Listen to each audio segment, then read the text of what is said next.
कि two angles are equal if they have same measurement. देखो जब किसी दो एंगल का मेजरमेंट सेम होगा, जैसे मान लेते हैं एक एंगल है हमारा angle A B C equal 60 degree और दूसरा एंगल हमें दे रखा है D E C equal 60 degree. तो यहाँ पे दोनों ही एंगल का जो मेजरमेंट है वो क्या है 60 डिग्री। इसका मतलब दोनों एंगल क्या होंगे हमारे इक्वल। तो अगर दोनों का सेम मेजरमेंट हो जाए तो दोनों एंगल्स क्या होंगे इक्वल होंगे। सेकेंड टाइप्स आता है इसमें कॉम्प्लीमेंट्री एंगल्स। अब देखो कॉम्प्लीमेंट्री का मतलब क्या होता है कि two angles are complementary if the sum of angles is 90 degree. कि ऐसे दो एंगल्स जिन दोनों का सम क्या हो जाए, अगर उनके मेजरमेंट का सम क्या आ जाए 90 डिग्री, तो दोनों एंगल क्या कहलाएंगे फिर कॉम्प्लीमेंट्री एंगल। फॉर एग्जाम्पल जैसे हमने एक एंगल लिया 60 डिग्री और दूसरा एंगल लिया यहाँ पे 30 डिग्री। अगर मैं इन दोनों एंगल का सम यहाँ पे निकालता हूँ तो कितना आएगा 60 + 30 इक्वल 90 डिग्री। तो अगर किसी भी दो एंगल का सम 90 डिग्री है तो वो एंगल्स फिर क्या कहलाएंगे कॉम्प्लीमेंट्री एंगल्स। थर्ड आता है इसमें सप्लीमेंट्री एंगल्स। सप्लीमेंट्री में क्या होता है if the sum of two angles, देखो यहाँ पे ध्यान देना, यहाँ पे सिर्फ टू एंगल्स की बात करेंगे हम कि if the sum of two angles is 180 degree, कि जब भी किसी दो एंगल्स का जो सम होगा वो 180 डिग्री हो जाए, then the angles are called supplementary angle. तो फिर हम एंगल्स को क्या बोलेंगे सप्लीमेंट्री एंगल। फॉर एग्जाम्पल जैसे हमने एक एंगल यहाँ पे 120 डिग्री लिया, दूसरा एंगल 60 डिग्री, तो अगर मैं इन दोनों एंगल का सम यहाँ पे निकालता हूँ तो कितना आएगा 120 + 60 डिग्री इक्वल टू कितना हो जाएगा ये 180 डिग्री। तो अगर इन दोनों का सम 180 डिग्री है तो ये दोनों एंगल क्या होंगे हमारे सप्लीमेंट्री एंगल होंगे। तो अगर सम 90 तो कॉम्प्लीमेंट्री एंगल, अगर दो एंगल का सम 180 ठीक है तो सप्लीमेंट्री एंगल, और अगर इनमें से कुछ भी नहीं है तो फिर वो ना सप्लीमेंट्री ना कॉम्प्लीमेंट्री। अब यहाँ पे एक नोट आता है, देखो two complementary angles are called complement of each other. अभी हमने कॉम्प्लीमेंट्री एंगल्स पढ़ा था। कॉम्प्लीमेंट्री एंगल्स का मतलब क्या है कि ऐसे दो एंगल जिन दोनों का सम कितना आ जाए 90 डिग्री। अब वो जो दो एंगल होते हैं, सपोज करो हमारे पास ए एंड बी दो एंगल्स है, जिस तरीके से जिससे ए प्लस बी का सम क्या हो जाए 90, तो ऐसे दो एंगल जिनका सम 90 हो तो वो तो हमारे क्या होंगे दोनों एंगल्स कॉम्प्लीमेंट्री एंगल। लेकिन फिर यहाँ पे एक वर्ड आता है कॉम्प्लीमेंट। कॉम्प्लीमेंट का मतलब आता है कि जब भी दो एंगल्स का सम 90 होगा तो हर एक एंगल दूसरे का क्या होगा कॉम्प्लीमेंट होगा। मतलब कि अगर मैं बी में ए ऐड करूं तो क्या मिलेगा मुझे 90, या ए में बी ऐड करूं तो क्या मिलेगा 90। तो यही होता है कॉम्प्लीमेंट। ऐसे ही सप्लीमेंट भी होता है।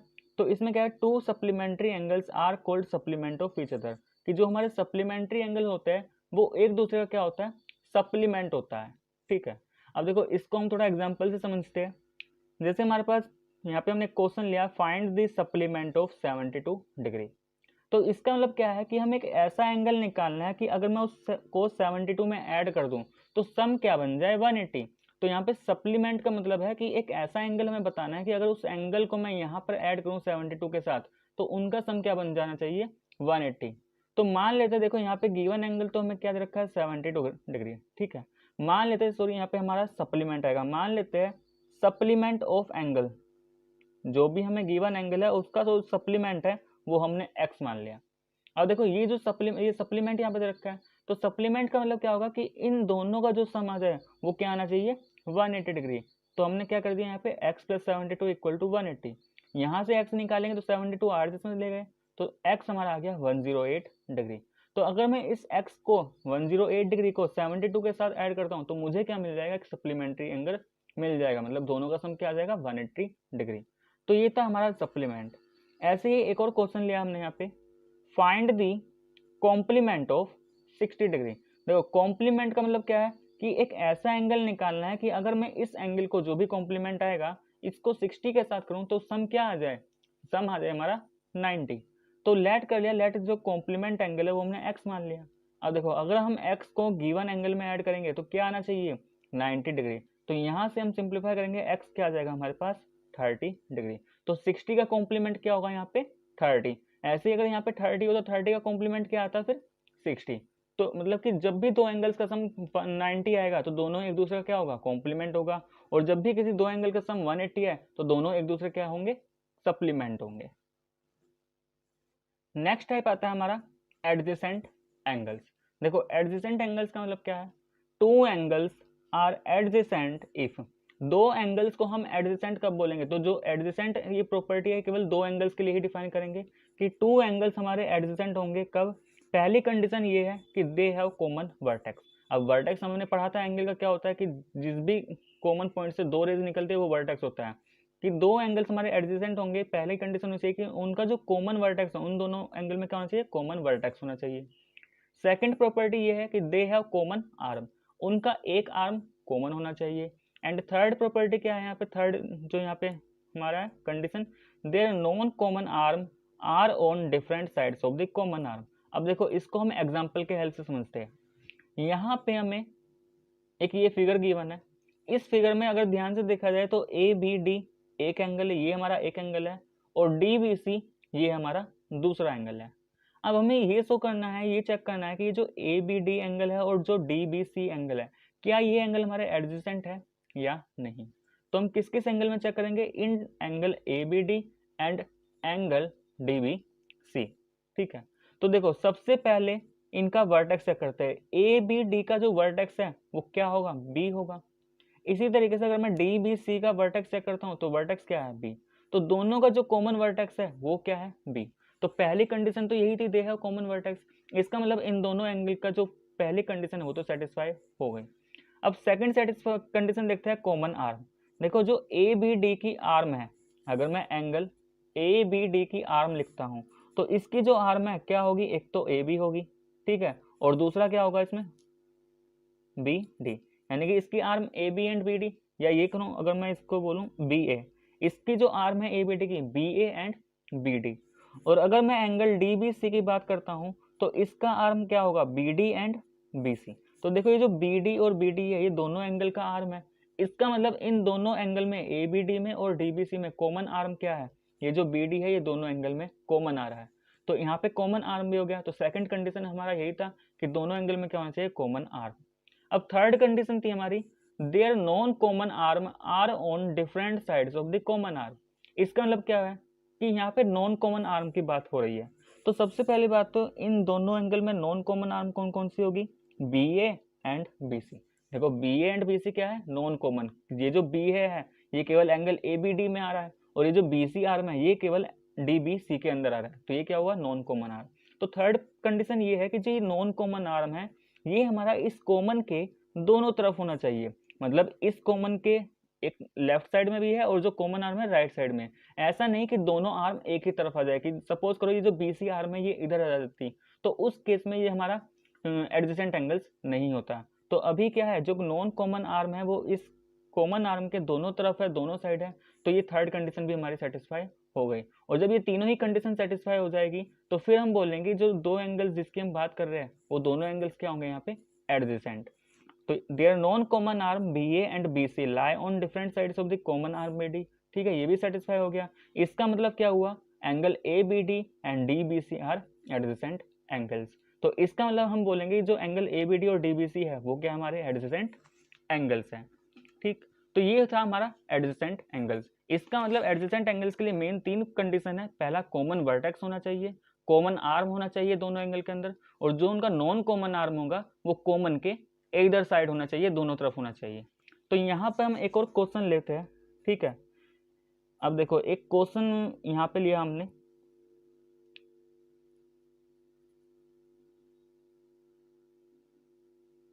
ये हमने मान लिया ओ, ये पॉइंट ए, ये पॉइंट बी, ये सी एंड ये डी। ठीक है, अब यहाँ पे हमें शो करना है सो डैट, देखो यहाँ पे क्वेश्चन है विच ऑफ दी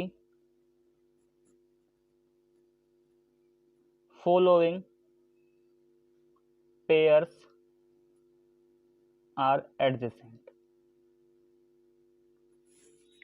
पहला, angle DOC and angle COA।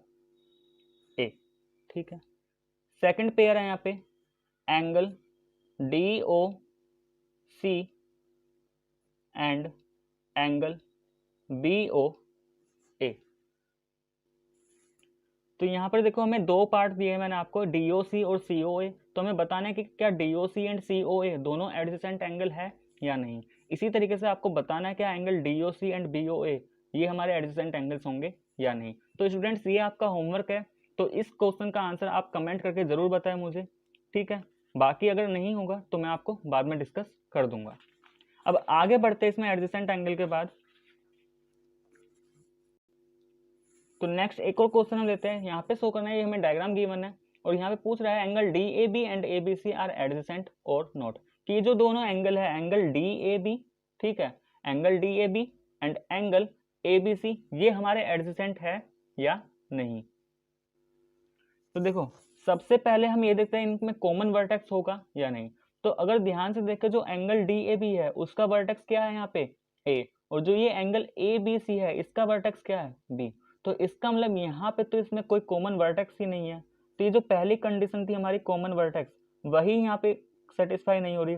तो इसका मतलब ये तो एडजेसेंट नहीं होगा, क्योंकि पहली कंडीशन यहाँ पे अगर फॉल्स हो गई तो ये आगे तो चाहे दोनों ट्रू हो जाए तो भी ये क्या होगा हमारा एडजेसेंट नहीं होगा, क्योंकि एडजेसेंट के लिए तीनों ही कंडीशन सेटिस्फाई करनी चाहिए, तीनों ही उसमें वेरीफाई होनी चाहिए, ठीक है। तो देखो पहली कंडीशन तो सेटिस्फाई नहीं हुई। अगर हम आगे चेक करते हैं आगे क्या इनमें कॉमन आर्म है, तो देखो डी ए बी में जो आर्म है ए बी, ये डी ए बी के अंदर आ रहा है, ठीक है, और यही जो आर्म ए बी है ये इस ए बी सी के अंदर भी आ रहा है। तो इसका सेकंड कंडीशन जो है कॉमन आर्म, तो वो तो इसमें है, कॉमन आर्म तो इन दोनों में है। थर्ड कंडीशन क्या आती थी कि जो नॉन कॉमन आर्म है, नॉन कॉमन क्या है यहाँ पे B C and A D, ये बी सी और A D non common arm है। तो ये नॉन कॉमन कॉमन के इधर साइड होना चाहिए, तो दोनों तरफ होना चाहिए। तो थर्ड कंडीशन भी यहाँ पे सेटिस्फाई हो रही है। देखो ये जो ए डी है ये बी ए के लेफ्ट ऊपर की तरफ है, और ये जो बी सी है ये बी ए से नीचे की तरफ है, दोनों तरफ लाई कर रहा है। तो थर्ड कंडीशन भी इसमें सेटिस्फाई हो रही है, लेकिन ये हमारे एडजेसेंट नहीं होंगे। एडजेसेंट इसलिए नहीं होंगे क्योंकि यहाँ पे फर्स्ट कंडीशन हमारी सेटिस्फाई नहीं हो पाई, ठीक है। तो ये इसमें भी क्या होगा, ये जो दोनों एंगल्स है वो हमारे क्या होंगे एडजेसेंट नहीं होंगे। अब नेक्स्ट आते हैं इसमें एक और property, linear pair of angles. अब देखो लीनियर पेयर में क्या होता है, if the non common arm of two adjacent angles are forming a line then the two angles are called linear pair of angles. इसमें क्या बोल रहा है, अभी हमने एडजेसेंट एंगल्स के बारे में पढ़ा, ठीक है, और वहां पे पढ़ा था एडजेसेंट एंगल्स का नॉन कॉमन आर्म। तो यहाँ पे बोल रहा है कि अगर किसी भी एडजेसेंट एंगल्स की जो नॉन कॉमन आर्म है वो एक स्ट्रेट लाइन बना ले, तो तब हम उन दोनों एंगल्स को बोलेंगे लीनियर पेयर ऑफ एंगल्स। जैसे यहाँ पे ये जो एंगल ए ओ बी है और एंगल बी ओ सी है, ये दोनों एडजेसेंट एंगल है। Angle A O B and B O C दोनों क्या है हमारे एडजेसेंट एंगल्स, लेकिन जो इनका नॉन कॉमन आर्म है ओ A and O C, O A and O C क्या है इनका, इन दोनों एंगल का नॉन कॉमन आर्म। ये ओ ए ओ सी मिलके एक स्ट्रेट लाइन बना रहा है ए ओ सी। क्या बना रहा है ए ओ सी, एक स्ट्रेट लाइन बना रहा है। तो उस केस में हम क्या बोलेंगे, angle A O B and B O C are form a linear pair. तो यहाँ पर A O B and B O C क्या बना रहे हैं हमारे लीनियर पेयर बना रहे हैं। और जब भी दो एंगल्स लीनियर पेयर बनाएंगे उन दोनों का जो सम होगा वो क्या होगा 180 डिग्री होगा, ठीक है। तो ये प्रॉपर्टी हम अभी आगे पढ़ेंगे। तो अगर हमारे पास दो एंगल्स है, दो एडजेसेंट एंगल्स है, और दोनों एडजेसेंट एंगल्स क्या बना रहे हैं एक लीनियर पेयर, यानी कि उनका जो नॉन कॉमन आर्म है वो एक स्ट्रेट लाइन बना रहा है, जैसे यहाँ पे बना रहा है एओसी। तो फिर इन दोनों एंगल का सम कितना होगा, हमेशा 180 डिग्री होगा, यानी कि उनका जो सम होगा वो सप्लीमेंट्री होगा, ठीक है। आगे बढ़ते हैं। नेक्स्ट आता है यहाँ पे एक और टर्म आती है वर्टिकली अपोजिट एंगल्स। अब देखो ये भी हमने पढ़ा हुआ है, पहले क्लास 8 में पढ़ा था। वर्टिकली अपोजिट एंगल्स क्या होंगे कि अगर हमारे पास दो लाइन है ए बी और सी डी, कि जब भी दो लाइंस आपस में इंटरसेक्ट करेगी, ठीक है, यहाँ पे जो A B and C D है दोनों इंटरसेक्ट कर रही है किस पॉइंट पर, ओ पॉइंट पे। तो जब दो लाइंस आपस में इंटरसेक्ट करेंगी तो जो अपोजिट एंगल्स हमारे होंगे, जैसे इस एंगल के अपोजिट कौन सा है ये एंगल, और इस एंगल के अपोजिट कौन सा एंगल है ये वाला एंगल, तो ये दोनों अपोजिट एंगल है, ऐसे ये दोनों अपोजिट। तो हमेशा जो अपोजिट एंगल्स यहाँ पे बनेंगे वो हमेशा क्या होंगे इक्वल होंगे, और उन एंगल्स को हम बोलेंगे वर्टिकली अपोजिट एंगल्स। तो क्या है यहाँ पे, when two lines intersect each other then we get vertically opposite angles, कि जब दो लाइंस आपस में इंटरसेक्ट करेंगी तो हमें क्या मिलेगा vertically opposite angles. There are two pairs of vertically opposite angles, और इस केस में हमारे पास दो पेयर बनेंगे। देखो ये और ये मिलके एक पेयर बनाएगा, और ये एंगल मिलके एक पेयर बनाएगा। तो यहाँ पे दो पेयर बने, एंगल एओसी के साथ कौन सा angle BOD, and AOD and angle BOC, और दोनों ही पेयर आपस में क्या होंगे इक्वल होंगे।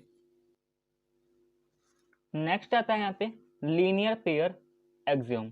अब देखो लीनियर पेयर एक्सियोम क्या था, ये एनसीईआरटी में एक्सियोम नंबर 1 दे रखा है। देखो यहाँ पे क्या बोल रहा है, if a ray stands on a line then the sum of two adjacent angles so formed is 180 degree. ठीक है, देखो यहाँ पे क्या है कि हमारे पास एक लाइन दे रखी है ए ओ बी। हमारे पास ये लाइन क्या है, एक लाइन दे रखी है यहाँ पे ए बी। अब अगर इस लाइन ए बी पे हम किसी भी पॉइंट को लेकर, मान लिया इस ए बी पे एक पॉइंट हमने ओ कंसिडर किया, अब इस ओ से हमने एक रे ड्रॉ किया ओ सी।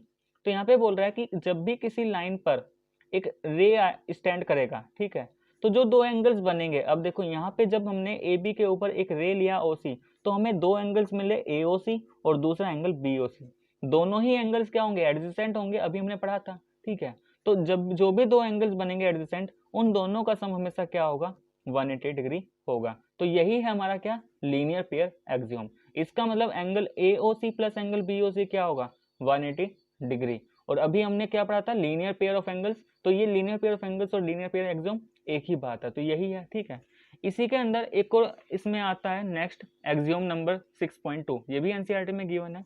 ठीक है, तो यहाँ पे क्या है, यहाँ पे सिर्फ 6.1 का रिवर्स है। देखो यहाँ पे बोल रहा है if the sum of two adjacent angles is 180 degree, कि अगर हमारे पास दो एडजेसेंट एंगल्स है और दोनों का जो सम है वो 180 डिग्री हो जाए, then the non common arm of the angles form a line. तो जो नॉन कॉमन आर्म है उनका, वो क्या बनाएंगे, एक लाइन बनाएंगे। मतलब कि दोनों आर्म क्या होंगे, एक स्ट्रेट लाइन में लाई करेगी। जैसे यहाँ पे क्या बोल रहा है, जैसे एक हमें डायग्राम गिवन है, यहाँ पे बोल रहा है ए ओ सी और बी ओ सी का जो सम है वो क्या है, 180 डिग्री गिवन है। ठीक है, तो ये हमें गिवन है। तो दोनों ही एंगल्स क्या हमारे, जो एंगल ए ओ सी है और जो एंगल बी ओ सी है वो एडजेसेंट तो है। ठीक है, वो हम चेक कर सकते हैं, हमने पढ़ लिया है। तो दोनों एंगल एडजेसेंट है और दोनों का सम भी क्या है, 180। तो अगर ऐसी कंडीशन आ रही है तो इसका मतलब हम ये बोल सकते हैं कि जो आर्म ओ ए और ओ बी है ये एक ही लाइन में लाई करेंगे। मतलब कि जो ए बी है ये एक पूरा लाइन होगा, यानी कि पूरा स्ट्रेट लाइन होगा। ठीक है, तो यही था हमारा एग्जाम नंबर 6.2। अब नेक्स्ट आते हैं इसमें थ्योरम 6.1। अभी हमने पढ़ा था वर्टिकली अपोजिट एंगल्स। देखो हमने पढ़ा था कि जो वर्टिकली अपोजिट एंगल्स है तो वो इक्वल होते हैं, लेकिन कैसे इक्वल होते हैं वो अब यहाँ पे प्रूफ करने वाले हैं लीनियर पेयर एक्सियोम की हेल्प से। देखो स्टेटमेंट क्या है, if two lines intersect each other then the vertically opposite angles are equal. तो ये हमने पढ़ तो लिया है, बस हमें यहाँ पे प्रूफ करना है कि जो वर्टिकली अपोजिट एंगल्स होते हैं वो हमारे इक्वल होते हैं या नहीं। तो हमने क्या किया, यहाँ पे दो लाइन कंसिडर की, A B and C D. अब देखो दोनों ही लाइन एक पॉइंट ओ पे इंटरसेक्ट कर रही है, और जब पॉइंट ओ पे इंटरसेक्ट करेंगी तो ऐसे करने से यहाँ पे चार एंगल बनेंगे। इसको नाम दे दिया हमने एंगल 1, एंगल 2, एंगल 3, एंगल 4। अब हमें क्या प्रूफ करना है, हमें प्रूफ करना है कि जो अपोजिट एंगल्स है वो 1 है, इक्वल है। इसका मतलब हमें प्रूफ करना है कि ये जो एंगल 1 है ये एंगल 3 के इक्वल है, और जो ये एंगल 2 है ये 4 के इक्वल है। अभी यही पढ़ा था हमने रिजल्ट का। ठीक है, तो ये हमें अब प्रूफ करके लेकर आना है। अब देखो प्रूफ कैसे करेंगे, तो हमें प्रूव करना है to prove angle A O C equal B O D and angle A O D equal to B O C. ठीक है, तो प्रूफ देखते हैं सबसे पहले। अब देखो इस डायग्राम में देखते हैं, ये जो एंगल 1 है और ये एंगल 4 है। देखो ए ओ बी एक स्ट्रेट लाइन है, ये जो ए ओ बी एक स्ट्रेट लाइन है, और ये जो ओ डी है इस ए बी के ऊपर रे है। तो अभी हमने लीनियर पेयर एक्सियोम पढ़ा था कि जब भी किसी लाइन के ऊपर एक रे स्टैंड करेगा तो जो दो एंगल्स बनेंगे उनका सम क्या होगा, 180 डिग्री। तो हम यहाँ से बोल सकते हैं एंगल 1 + 4 इक्वल टू 180 डिग्री। क्यों 180 डिग्री, बिकॉज ए बी एक लाइन है और ओ डी उसके ऊपर क्या है, एक रे है। ठीक है, सिमिलरली हम ये बोल सकते हैं एंगल 1 + 2 इक्वल टू 180 डिग्री। देखो ये जो 1 + 2 है, ये 1 और 2, अब क्या है, अब डी सी हमारा एक लाइन है, ठीक है, और ओ बी उसके ऊपर एक रे है, तो इसका मतलब 1 और 2 का सम भी क्या होगा, 180 डिग्री। तो सेकंड इक्वेशन हमने यहाँ पे बनाई, एंगल 1 + 2 इक्वल 180 डिग्री। रीजन क्या होगा, because C D is a line and O B is a ray. तो ये भी लीनियर पेयर एक्सियोम की हेल्प से। अब दोनों ही इक्वेशन को जो हमने 1 और 2 लिया है, देखो दोनों का आरएचएस पार्ट क्या है, ये भी 180, ये भी 180। इसका मतलब दोनों का जो एलएचएस है एंगल 1 + 4 और यहाँ पे एंगल 1 + 2 वो भी इक्वल होगा। तो फ्रॉम 1 and 2 हम बोल सकते हैं एंगल 1 + 4 क्या है, 1 + 2 के बराबर। एंगल 1 से 1 कट जाएगा क्योंकि दोनों तरफ सेम है, तो बचा क्या यहाँ से 4 इक्वल टू 2। और ये जो एंगल 4 है, अगर इसका मैं नाम लिखूं, नेमिंग कैसे करेंगे, बताया था कि जो वर्टेक्स है वो हमारा मिडल में आना चाहिए। तो या तो मैं इसे ऐसे लिख सकता हूँ ए ओ डी या फिर डी ओ ए। ऐसी इस टू एंगल को या तो मैं लिखूं बी ओ सी या फिर सी ओ बी। तो फिर हमने इसका नेमिंग लिख दिया, क्या लिख दिया हमने, angle A O D equal to B O C. यही हमें प्रूफ करना था। सिमिलरली हम ये प्रूव कर सकते हैं angle AOC equal to angle BOD। तो किसी भी जब दो लाइंस इंटरसेक्ट करेंगे तो जो वर्टिकली अपोजिट एंगल्स होंगे वो हमेशा क्या आएंगे, इक्वल आएंगे। तो ये था हमारा वर्टिकली अपोजिट एंगल्स का थ्योरम। अब इसमें नेक्स्ट एक और पार्ट आता है। देखो स्टूडेंट्स, यहाँ पे क्या है कि हमें एक AB एक हमें लाइन गिवन है। ये जो AB है ये क्या एक लाइन है। अब हमने क्या किया, इस AB के ऊपर हमने एक पॉइंट कंसिडर किया O, ठीक है। अब इस O से हमने दो रे ओरिजिनेट की, OC एंड OD। तो जब हम किसी लाइन के ऊपर एक पॉइंट कंसिडर करेंगे और वहां से दो रे बनाएंगे तो कितने एंगल बने यहाँ पे। अब देखो यहाँ पे तीन पार्ट बने हमारे, एंगल 1, एंगल 2, एंगल 3। तो हमें यहाँ पे ये प्रूफ करना है कि एंगल 1 + 2 + 3 का सम क्या हो, 180 डिग्री हो। मतलब कि जितने भी एंगल्स यहाँ पे बने हैं, एक लाइन की हेल्प से जितने भी एंगल्स बने हैं उन सभी का एंगल 180 डिग्री। इसी तरीके से कि अगर मैं इस पॉइंट O से तीन रे यहाँ पे ड्रॉ करता, OC, OD एंड OE, तो ये कितने पार्ट बने, यहाँ पे चार एंगल बने, 1 2 3 4। तो इन चारों का एंगल हमेशा क्या होगा, 180 डिग्री ही होगा। ऐसे ही अगर मैं यहाँ पे चार रे ड्रॉ कर दूं तो ये टोटल कितने एंगल बन जाएंगे, 5। तो उन 5 एंगल का सम कितना होगा, 180 डिग्री रहेगा। ठीक है, तो देखो प्रूफ करते हैं। अभी हमने क्या पढ़ा था, लीनियर पेयर एक्सियोम पढ़ा था। तो देखो यहाँ पे ये जो AB है एक लाइन है, AB क्या है, एक लाइन है, ठीक है, और OC उस पे क्या है, रे है। तो अगर ये AB एक लाइन है और OC रे है, तो हमने क्या पढ़ा था कि जब भी किसी लाइन पे एक रे स्टैंड करेगी तो ये जो रे है वो जो दो पार्ट में एंगल को डिवाइड करेगी, उन दोनों का सम क्या होगा, 180। तो ये जो OC है एक तो एंगल बना रही है COA, ठीक है, और दूसरा एंगल क्या बनाएगी, COB, COB। तो इन दोनों का सम क्या होगा, 180 डिग्री होगा। ठीक है, अब देखो ये तो हमारा COA रहेगा, ये जो एंगल COB है, ये वाला एंगल COB, ये भी दो पार्ट में डिवाइडेड हो रहा है, COD एंड BOD। तो इस COB को मैं लिख सकता हूँ angle COD plus angle BOD, कितना आएगा, 180 डिग्री। अब COA इसको मैं सिंपली ऐसे लिख सकता हूँ, angle 1 COD, angle 2 BOD, angle 3। ठीक है, तो ये कितना होगा, 180 डिग्री। तो अगर हमारे पास एक स्ट्रेट लाइन दे रखा है और उस स्ट्रेट लाइन से हमने एक पॉइंट कंसिडर किया, वहां से 2 या 3 रेज निकलती है, तो जितने भी एंगल्स हम वहां से बनने वाले हैं उन सभी का सम हमेशा कितना होगा, 180 डिग्री ही रहेगा। ठीक है, तो इस रिजल्ट को भी हम कई बार क्वेश्चन में प्रूफ करेंगे, वहां पे यूज करेंगे।